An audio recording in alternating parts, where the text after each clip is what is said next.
Halo warga Sabah, selamat datang di podcast calon ketua OSIS SMA Negeri 1 Batu Jajar periode 2021-2022. Sebelumnya izin memperkenalkan diri, nama saya Kaila Nurul Tahira selaku MC pada podcast kali ini. Di sini saya bersama Kang Kamil nih, calon ketua OSIS nomor urut 1. Halo Kang Kamil. Halo Teh Kai. Silakan untuk memperkenalkan diri terlebih dahulu Kak. Halo warga Sabah, izin memperkenalkan diri, nama saya Ahmad Kamil, biasa dipanggil dengan Kamil. Saya dari kelas 11 Ilmu Bahasa dan Budaya. Di sini saya mempunyai visi dan misi. Visi saya yaitu rapih. Rapih itu singkatan dari pertama religius, yang kedua adalah atraktif, yang ketiga adalah progresif, yang keempat adalah inovatif, dan yang terakhir adalah harmonis. Dan misi saya kalian bisa lihat di Instagramnya MPK Sabah. Nah, Teh Kai, di sini saya juga mempunyai program kerja. Program kerja unggulan saya yaitu Gelora Budaya. Oke, mantap nih Kang. Punya jargon gak nih Kang? Boleh Teh Kai, saya punya jargon. Teh Kai boleh ikuti saya? Oke, siap. Boleh dicontohin dulu gak Kang? Contohnya seperti ini.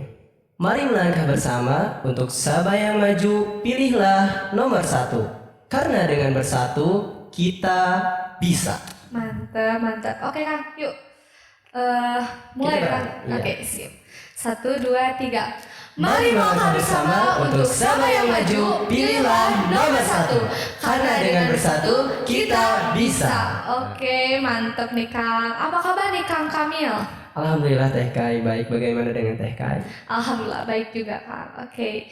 Apa persiapan Akang menjadi ketua OSIS 2021-2022 nih Kang? Alhamdulillah Teh Kai, persiapan saya cukup matang, yaitu saya juga melihat program kerja atau kinerja OSIS sebelumnya dari angkatan alumni sampai sekarang angkatan Kang Sagian. Saya mencoba untuk mengevaluasi dan akan menjadikan acuan agar lebih baik lagi seperti itu Teh Kai. Mantep nih. Nah Kang, di sini saya udah menyiapkan nih Kang pertanyaan-pertanyaan dari warga Sabah yang harus Akang jawab. Gimana nih Kang, siap Kang? Baik, siap sekali Teh Kai. Oke, Terima kasih.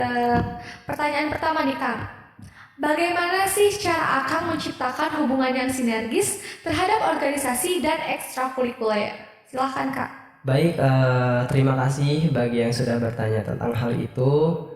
Siapa Teh Kai namanya? Anonimin Kang.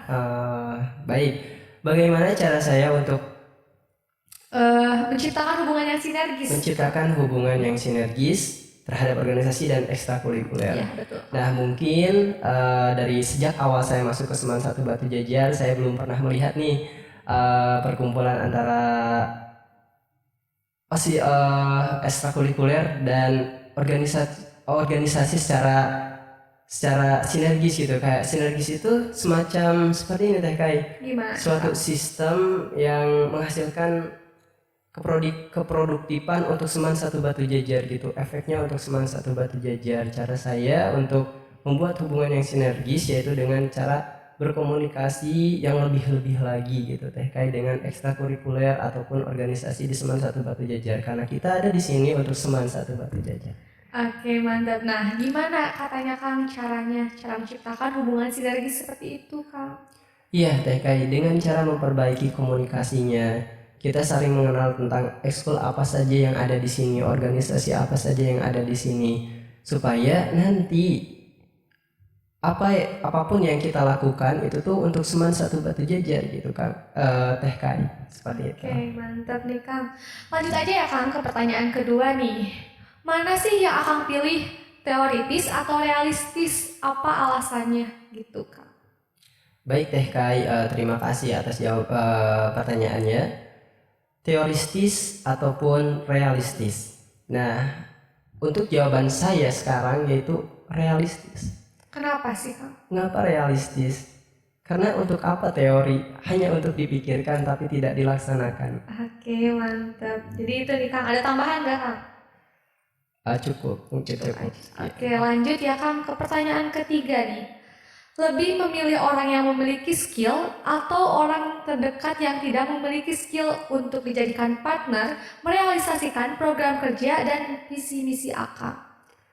saya memilih orang yang memiliki skill, karena dalam keorganisasian tentunya kita juga harus memilah-milih bagaimana nih bisa terlaksana nggak program kerjanya, dikepercayakan kepada siapa gitu. Oke, jadi Akang pilih nomor 1 ya, Kang, pilihan ke-1. Oke, lanjut nih Kang, pertanyaan keempat nih Kang. Bagaimana sih tanggapan Akang terhadap orang yang memilih Akang hanya karena Akang satu-satunya laki-laki di antara keempat calon ketua OSIS tanpa melihat kemampuan dan potensi yang Akang miliki? Tanggapan Akang nih gimana? Baik Teh Kai, terima kasih atas pertanyaannya. Tanggapan saya ya tidak masalah, karena memang laki-laki adalah tombak atau pemimpin yang sejati gitu Teh Kai.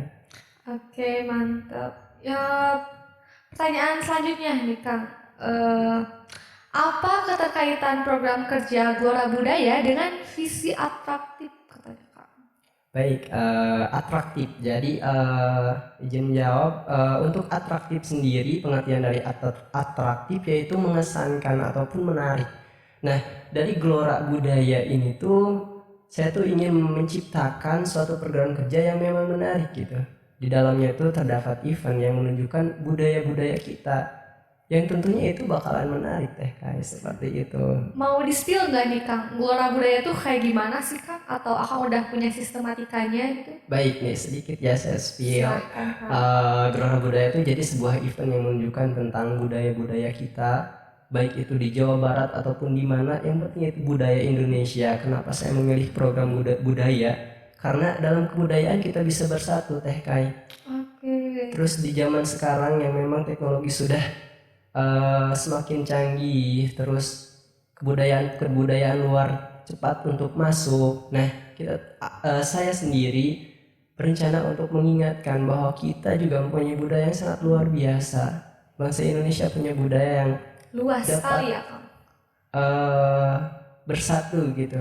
Walaupun berbeda-beda tapi budayanya itu memang bersatu Indonesia. Oke, mantep nih Kang. Lanjut ya Kang. Apa sih cara yang akan Akang lakukan agar sekolah tetap dipandang positif oleh masyarakat luar maupun warga Sabah itu sendiri? Gimana Kang? Baik Teh Kai, terima kasih atas pertanyaannya. Yang pertama yaitu diri saya sendiri harus baik, terus menularkannya kepada siswa-siswi. Pertama kepada pengurus OSIS terlebih dahulu, terus siswa-siswi satu Batu Jajar, dan menciptakan program kerja yang memang bermanfaat juga untuk warga-warga luar gitu. Seperti Gelora Budaya, saya rencananya untuk istilahnya diumumkan gitu. Oke, lanjut ya Kang. Pertanyaan ke-7. Bagaimana cara Akang meningkatkan keimanan dan ketakwaan yang dilandasi sikap nasionalis Kang? Baik Teh Kai, izin menjawab. Silakan Kang. Cara meningkatkan keimanan dan ketakwaan terhadap Tuhan Yang Maha Esa dengan dilandasi sikap nasionalis. Betul. Di mana sikap nasionalis ini tuh berpatok kepada Pancasila, di mana kita dapat menghargai, kita dapat menghormati agama lain yang memang berbeda dengan kita. Jadi kita meningkatkan keimanan dan ketakwaan terhadap agama kita sendiri ataupun kepribadian diri kita sendiri, dan kita juga mengingatkan kepada orang lain yang memang berbeda agama dengan kita, seperti itu. Oke, jadi dengan cara toleransi ya Kang? Iya. Oke, lanjut. Pertanyaan ke-8. Bagaimana sih cara Akang agar OSIS dapat dirasakan keberadaannya oleh seluruh warga Sabah? Gimana nih Kang? Baik Teh Kai, terima kasih atas pertanyaannya. Yang pertama, OSISnya harus mumpuni, di mana program kerja, terus tindak ataupun perbuatan dan perkataan OSIS itu memang harus menjadi role model. Jadi semua siswa tuh tahu gitu bahwa ini tuh OSIS, ini tuh program OSIS yang memang sangat luar biasa. Itu yang memang ingin saya realisasikan, seperti itu Teh Kai. Oke, lanjut nih Kang. Pertanyaan ke nomor 9. Bagaimana cara Akang meningkatkan minat dan partisipasi siswa-siswi Sabah terhadap program kerja OSIS? Gimana Kang? Baik TK, yang pertama mungkin kita cara mensosialisasikannya. Mensosialisasikan program kerjanya yang memang harus menarik. Itu yang pertama. Konsep program kerjanya tuh harus jelas tujuannya tuh untuk apa, supaya mengerti gitu. Warga Sabah tuh ini tuh tujuannya untuk apa feedback untuk kita. Nah seperti itu. Betul sekali nih Kang Kamil. Pertanyaan terakhir nih Kak, berikan satu kalimat yang dapat meyakinkan kami bahwa Akang layak menjadi Ketua OSIS SMA Negeri 1 Batu Jajar periode 2021-2022. Baik, satu kalimat ya. Oke, silahkan Kak. Kepercayaan Anda adalah semangat bagi saya untuk memajukan SMAN 1 Batu Jajar. Mantap. Oke, jadi gitu ya Kang jawaban dari Kang Kamil. Semoga jawaban dari Kang Kamil dapat menjadi pertimbangan bagi warga Sabah untuk memilihnya menjadi Ketua OSIS SMA Negeri 1 Batu Jajar periode 2021-2022. Sebelum mengakhiri podcast kali ini, saya ada jargon nih Kang, jargon Pilketos 2021. Saya ucap dulu ya Kang, jadi gini, kalau misalnya saya bilang Pilketos 2021, jadi jawabnya tuh pakai gerakan demokrasi sehat untuk pemimpin hebat. Gitu kan? Oke. Lanjut ya Kak. Oke. Ngaruh kamera dulu Kak. Oke. Pilketos 2021, Demokrasi sehat untuk pemimpin hebat. Oke, sekian podcast bersama calon ketua OSIS 2021-2022 nomor urut 1. Jangan lupa pilih nomor 1.